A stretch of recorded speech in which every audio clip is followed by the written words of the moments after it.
Bohnanza from AMIGO Games. This is a classic card game from Uwe Rosenberg. And seems we are big fans of card games here, especially The Bride, I figured it was about time that we took a look at this one. Even though it is a 3 to 7 player game and it includes trading, all these things normally don't gel with the channel, but I figured it was classic for a reason. So let's see what it's all about. All right, I'm going to briefly show you how to play Bohnanza. So you're going to shuffle up all of the bean cards. You're going to give each player a mat. The side that you use is going to depend on the player count. Whoever is the last one to eat beans is going to get the starting player card, and then every other player can also grab then a player's aid. You're then going to deal each person 5 cards. And now we are going to cover the most important rule when it comes to the game, and that is you are not allowed to move the cards in your hand. How they're dealt to you when you grab them is how they are going to stay, and then as you draw cards, they're going to add them to your back of your hand, but you are not allowed to move any of the cards in your hand. So on your turn, you are going to start by planting the first bean card in your hand. This is a requirement. You must do that. If you do not have an open field, you need to harvest a field in order to plant one of the cards. So the first thing you're going to do is you can plant a card in one of your fields. Important thing with the fields is once a field is started with a type of bean, only that bean can be put into that field while that's there unless you harvest it and empty out the bean field. Once you have played one card, you can now choose to plant the second card in your hand if you so want. There you go. After you do that, you're going to turn over 2 cards from the deck, and at this point you are going to trade, exchange bean cards, what have you. But if there are any cards left in the middle at the end of this phase, you will need to plant them into your field. So when you go ahead and do some trades, there are a few rules in regards to that. Only the active player is allowed to trade with the other players. The other players can't trade with themselves. You may all trade using your hand cards, no matter where they are in your hand. So even though this chili bean's third, I can choose to trade that. The active player, I can use the 2 turned over cards in addition to the cards in my hand. You cannot trade cards you received in a trade. You cannot trade the cards in your fields. And you are allowed to trade any number of beans for any other number of beans. So, for example, I could do 2 soybeans for 1 bean, etc. Alternatively, I can also gift a bean to someone, but they need to actually accept it. I can't just give it to them and force them to plant it. When you do your trades, any cards you get from trades, everyone's going to place them horizontally next to their player's mat.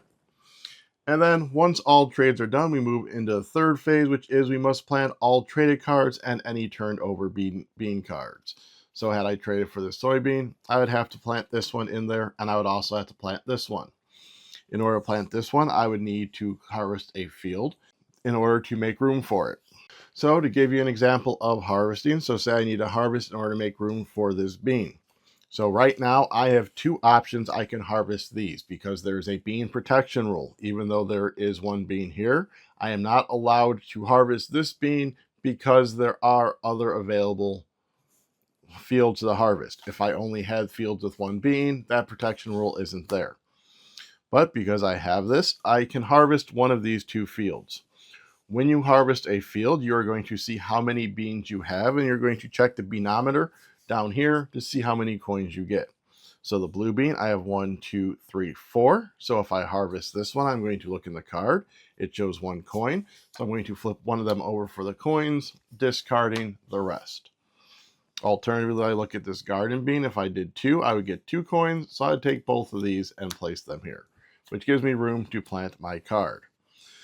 I then end my turn by drawing 3 cards. Again, here's my hand. So we go 1, 2, and 3. And that would be the end of my turn. Now play would pass to the next player. You are going to play until you go through this deck 3 times. So once you go through it, you're going to shuffle a discard pile, put it down here. You go through again, shuffle the discard pile, put it there. Once you're done with that third one, that will trigger the end of the game. At that point, you are going to harvest any fields that need to be remaining. You're going to count how many coins you have. Whoever has the most coins is the winner. All right, let's get into my thoughts on this. So there you go. That is how you play Bohnanza, basically. I mean, it's not that hard. Anyways, so we are going to start off with looking inside the box. So for the inside the box, the cards are fine quality. They're your basic cards that you'd expect to come in a game like this. There's nothing special about them, nothing bad about them. They shuffle fine. They have really nice, cool art and graphics. Everything on them works how it should. I will say the insert in this also works well. It has 3 little wells, so you can put the main decks with the player aids in 2 wells, and then the third well can hold all the bonus cards you get, because you do get some bonus cards in here. It's the coffee beans, wax beans, and I forgot the third, I think cocoa beans, and those is where you can mix them in for added basically depth, or when you start playing with more players, etc. It's all covered in the rule book. Speaking of that rule book, it's pretty easy. It goes through everything well. It makes sure to highlight the points that are important, such as not being able to move a card. It lays out the trading rules in a nice table. It shows examples. It explains things. It has it broken down how to do each expansion. So it is a very well-written rule book that will get you through what you need to know. And in addition to that, I do enjoy that it comes with enough player aids. It's not just like one card that everyone's got to share. It comes with enough for all 7 players. Then it even does have one extra first player card, and say something happens to your first player card, that itself also has the player aid on back of. So that is just a really nice touch. I will say, getting back to kind of the cards with the gold coins, I will say that is one of the use complaints about it, was that sometimes it was hard to kind of see how they had the coins stacked. It isn't always like as thick and differentiating as possible, but for the most part, you know, it's like 1, 2, 3, 4. There's some that are like 2 and 3, but that was their one complaint. Getting into 2-player changes. All right, so obviously this is a 3 to 7 player game. It doesn't play 2-player. There are versions of it out there that do play 2-player. Well, the way that you change it into a 2-player, those cards are included in this version, because it's basically using some of the cards from those expansions, specifically the coffee and wax beans. So if you are able to download or get those rules, you in theory could make this play at 2 players, but the rules itself aren't included in this version, so there are no 2-player changes specific to this version that I'm covering today. All right, getting into gameplay. As you saw, gameplay is pretty straightforward. Plant a card, or cards if you so choose. Reveal cards. Trade if you want.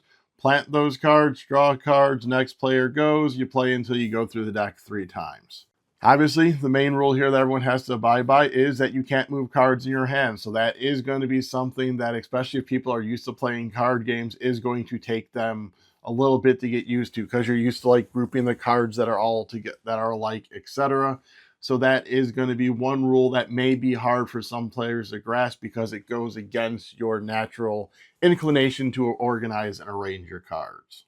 And then with that trading element, that I believe is going to be a lot more dictated, and the enjoyment of it's going to be kind of by how your player group goes. If you are a group of cutthroat players who wants to, get every little bit out of a trade and is really going to haggle and negotiate, then the game is going to maybe slow down, and you are going to start having that rambunctious nature and that type of element.